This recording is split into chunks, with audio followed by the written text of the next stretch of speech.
నాకు ప్రాణ సమానమైనటువంటి తెలుగుదేశం పార్టీ కుటుంబ సభ్యులందరికీ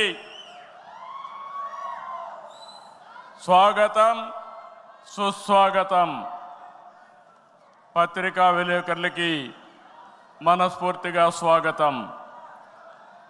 దేశంలో అనేక రాజకీయ పార్టీలు ఉన్నాయి, కానీ మహానాడుల వేలాది మంది ప్రతినిధులతో మంచి చెడులు విధానాలు ఆలోచనలు చర్చించుకునే ఏకైక పార్టీ తెలుగుదేశం.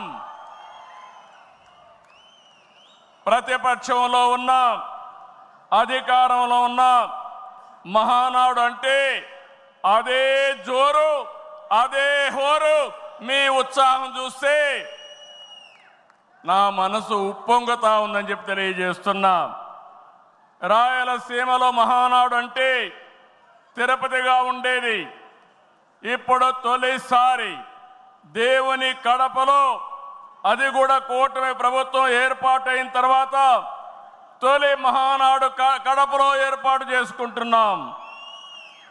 ఈరోజు కడప గడ్డపై జరుగుతున్న ఈ మహానాడు చూస్తే ఎన్నికలై ఏడాది జరుగుతున్నా మీలో ఆ కసి, ఉత్సాహం, ఉద్వేగం ఏమాత్రం తగ్గలేదు.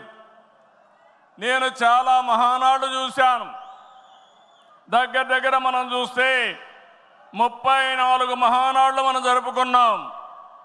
2 మహానాళ్ళు డిజిటల్గా జరిగాయి.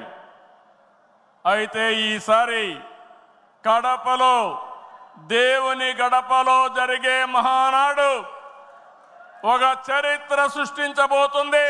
సువర్ణాక్షరాలతో ఆంధ్రదేశ రాష్ట్ర ఆర్థిక పరిస్థితి ఒక దిశ నిర్దేశిస్తుందని చెప్పి తెలియజేసుకున్నా. ఈరోజు చల్లని వాతావరణం. అన్ని మహానాడులంటే చాలా వేడివేడిగా ఉండేది, ఎండలు ఎక్కువ ఉండేటివి. ఒక ప్రశాంతమైన వాతావరణంలో, ఆహ్లాదకరమైన వాతావరణంలో ఈరోజు కడపలో మహానాడు జరుగుతూ ఉంది. ఉమ్మడి కడప జిల్లాలో 10 స్థానాలకు గాను 7 స్థానాలు గెలిచాం. మన సత్తా చాటాం. ఈసారి ఇంకొంచెం కష్టపడితే 10కి 10 మనమే స్వీప్ చేస్తాం.